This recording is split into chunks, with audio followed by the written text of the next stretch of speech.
Yann Héon, le roi de la bacchante, de la moustache.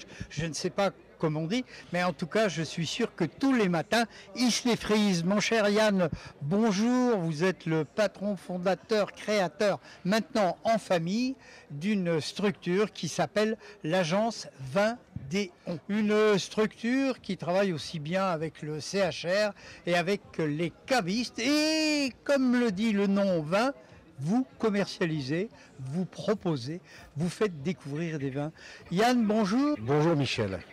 Vous faites quoi ici au concours de la volaille de Bresse à la crème? Alors j'ai la chance d'avoir un petit peu de relations dans mon réseau. Vous avez des relations? Oui, quelques-unes professionnelles, hein, bien sûr.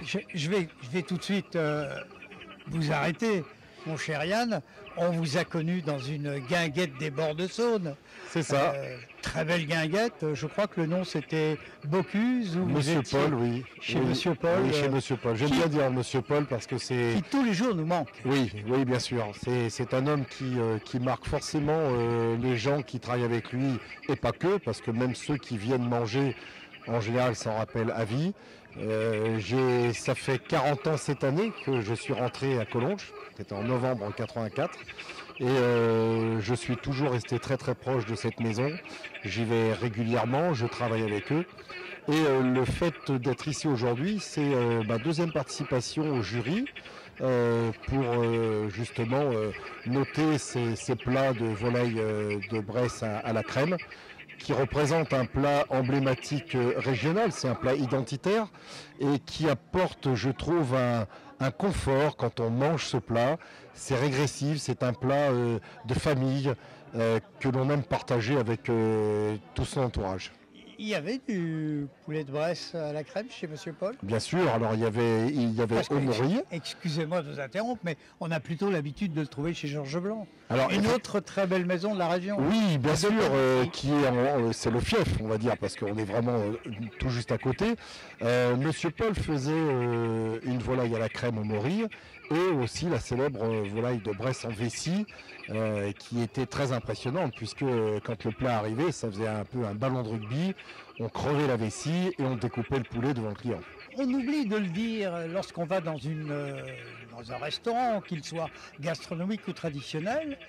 La qualité organoleptique des plats est quelque chose de fondamental, mais ce qui est important, c'est également le service.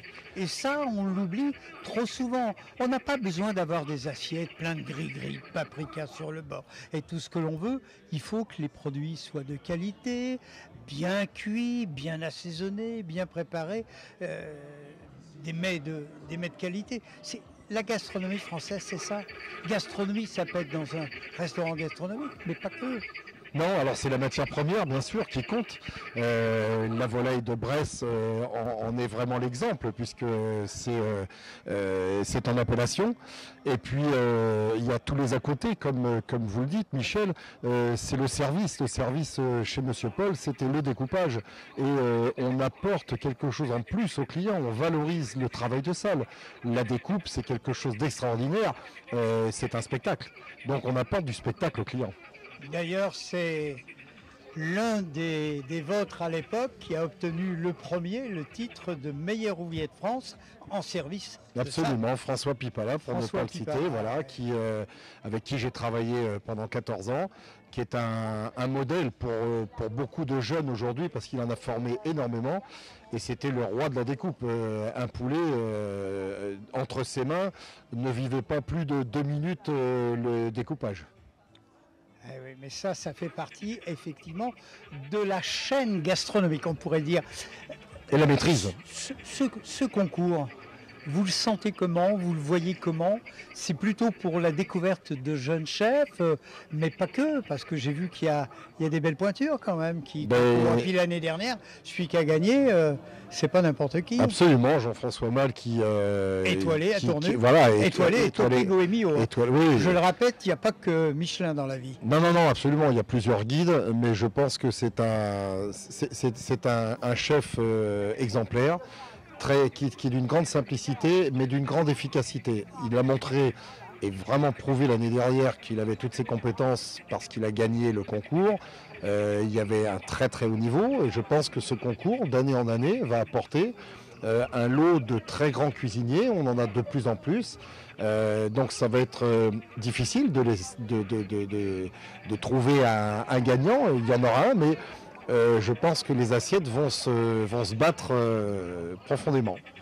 Si l'on parle des candidats, bon, il y a sur 9, je crois, sur 9 candidats, il y a une seule femme. Et concours international, il y a un seul étranger qui est japonais, qui travaille peut-être même dans un restaurant français.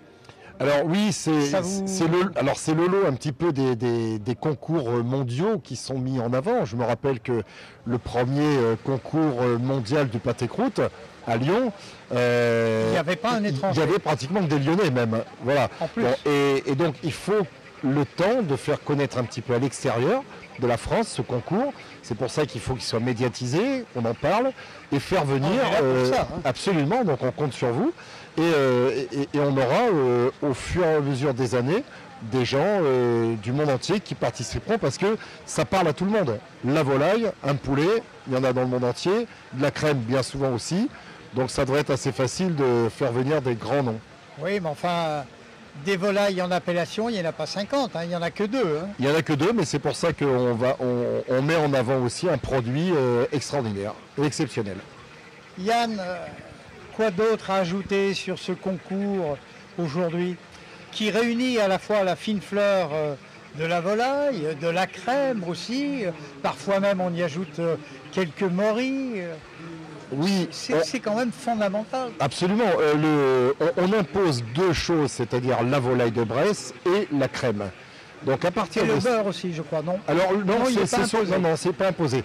Et ensuite, libre aux candidats d'ajouter leur garniture, les cuissons. Donc c'est là où on voit justement des candidats qui sont originaux, ils apportent quelque chose, mais ne surtout jamais oublier que la base, c'est quand même la volaille et la crème. Voilà, il ne faut pas que ça masque, que d'autres produits masquent ce qu'on attend, les marqueurs de la volaille et la crème. Il ne faut pas dénaturer les qualités organoleptiques des produits. Et puis, ça ne sert à rien de mettre 3 kilos de caviar qui mangerait un peu les saveurs. Oui, ça ne lui rendrait pas service en fait. On veut vraiment avoir le goût de la volaille avec le goût de la crème qui vient sublimer le plat.